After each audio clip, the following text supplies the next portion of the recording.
You ask Tiger to calculate. This deals with finding the midpoint between 2 points. The midpoint between the 2 points is negative 32, 42.5. Let's solve it step by step.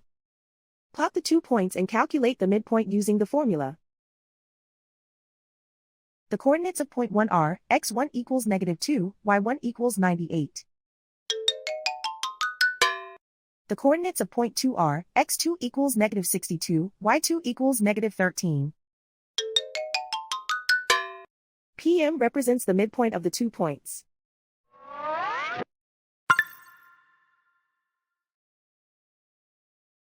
Use the x values in the midpoint formula to find the midpoints x. x1 equals negative 2. x2 equals negative 62. Simplify the arithmetic.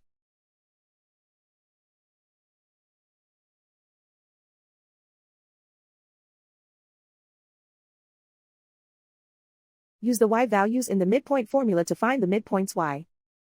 y1 equals 98.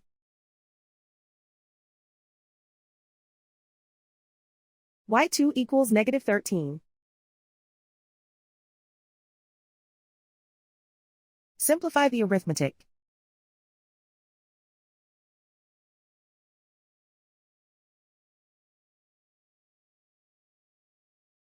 And so, the midpoint is negative 32, 42.5.